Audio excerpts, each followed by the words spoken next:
Langkah yang pertama daripada 11 langkah yang saya nyatakan. Langkah pertama adalah pra-penulisan, iaitu berkaitan dengan pemilihan tajuk. Tajuk yang kita pilih berdasarkan 4 tema yang telah diberikan. Sama ada tema ekonomi, tema tempat, tema sukan ataupun tema tokoh. Jadi pelajar akan menulis ataupun memilih tajuk berdasarkan salah satu daripada 4 tema yang diberikan. Pertama sekali, dalam pra-penulisan ini, kita perlu memikirkan apakah yang nak kita tulis, apa yang kita nak cungkil, apa yang nak kita hasilkan daripada penyelidikan sejarah yang nak kita buat.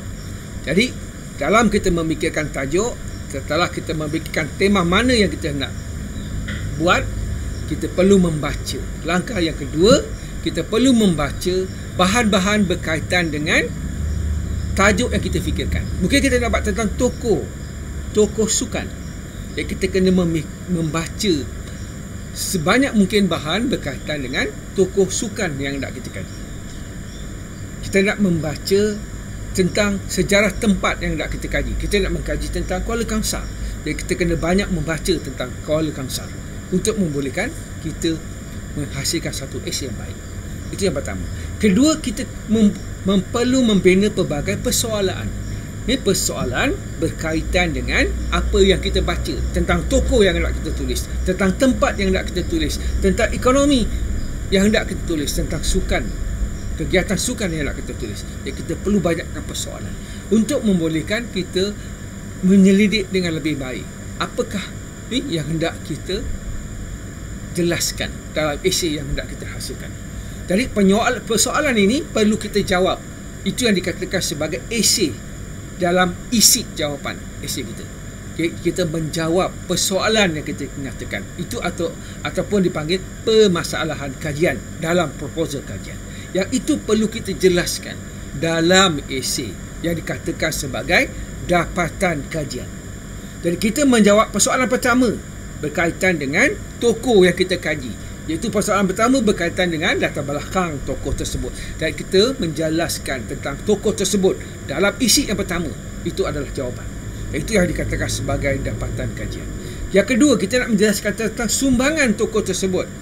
Sumbangan tokoh tersebut. Sumbangannya dari segi apa? Mungkin dari segi politik, dari segi ekonomi, dari segi sosial. Dan itu kita perlu cungkil dan kita jelaskan. Itu kita jawab dalam isi yang dipanggil isi yang kedua. Itu persoalan yang kedua. Isi yang ketiga mungkin persoalan ketiga. Begitu kita nak menjelaskan tentang peranan, pencapaian, permasalahan yang dihadapi dan sebagainya. Okey, itu apa perkara yang kita nak soal dan kita nak jawab dalam esei kita. Jadi dalam esei bukan lagi persoalan.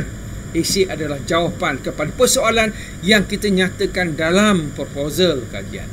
Jadi setelah kita memiliki jawapan, kita akan menulis dalam format yang betul. Barulah kita masuk kepada penulisan. Pra-penulisan, semasa penulisan. Maksudnya kita mengumpul bahan dan akhir sekali draft pertama, draft kedua dan akhirnya final dari segi penulisan itu yang hendak dihantar.